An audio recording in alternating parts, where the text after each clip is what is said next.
May 1945, and as the war draws to a close, U534, the last U-boat to leave Germany, is running flat out for Norway, along with 2 other Type 22 submarines. Despite word from their leaders telling them that the war is over and to stand down, the defiant U-boats show no flag of surrender and continue to run. On May the 5th, they crossed the Kattegat between Denmark and Sweden, unaware that the bombers of Coastal Command were already crossing the North Sea and closing in on them. The aircraft eventually spotted the fleeing submarines just off the coast of Denmark and launched their attack. After shooting down one of the liberators, the faster Type 22 U-boats began to dive for cover. U534 continued to strafe the bombers from her deck guns as the B-24s returned fire.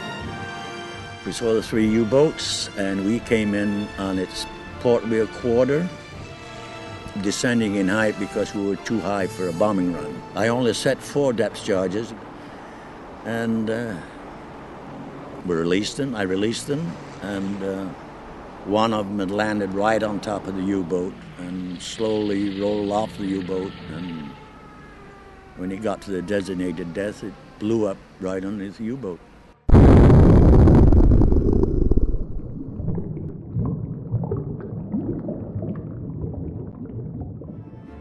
U534 took heavy damage and sank by the stern. Before she went down, 44 of the 52 crew members escaped into the water and were later rescued. However, the most dramatic escape was undoubtedly 5 crew members who went down with the sub. Once she settled on the bottom, the 5 men then escaped through the torpedo tubes and swam to the surface. 4 of them survived, with the 5th man dying from the bends on his way to the surface. For 40 years, U534 sat on the bed of the North Sea until rumors began to circulate. She had been the last U-boat to leave Germany. She was on an undisclosed mission. Could she possibly be laden with Nazi treasures or gold? It was in 1986 that Danish salvage diver Aga Jensen discovered the wreck of U534 in 67 meters of water 12 miles off the coast of Denmark. However, due to the legal wrangling, it was not until 1993, when wealthy Danish publisher Carsten Reed decided to get involved, that an official salvage operation was set up to raise the U-boat from the ocean depths, and in August of that year, U534 surfaced one last time. 8 surviving U534 crew members and 4 aircrew from the Liberator G for George were reunited on very different terms to witness the spectacular recovery. 22 torpedoes, including 3 T-11 Saukönig advanced homing torpedoes and 450 rounds of anti-aircraft ammunition, were safely evacuated.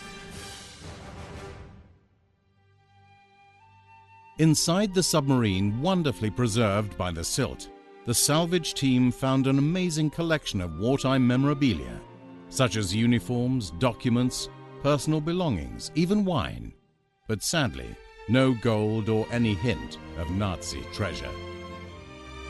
After initially arriving in Birkenhead as part of an historic wartime exhibit, the U-boat, one of only 4 remaining in the world, was rescued from an uncertain future by Merseytravel after the historic Warships Museum went into voluntary liquidation. In order to move U534 to her new berth, it was necessary to cut her into 5 sections. This was not simply to enable the move. It also allowed her to become the centerpiece of a stunning exhibition, both informative and educational, which is designed to appeal to visitors of all ages. At Woodside, each of the sections have now been positioned and illuminated from the inside with glazed panels installed over each end. Specially built viewing platforms allow visitors to see inside as never before. Also alongside the U-boat is one of the 3 T-11 Saukönig torpedoes found on board. An adjoining newly built exhibition center contains artifacts from U534, including an Enigma code machine, interactive displays, filmed interviews with survivors of U534 and the Liberator crew, a pictorial history of life on board and personal effects of the crew, including clothing, cigars, and playing cards. U534 had been destined to fade away at the bottom of the North Sea, nothing more than a painful memory for those involved in her story. Now, that story can be told to future generations, and told by the lady herself, U534.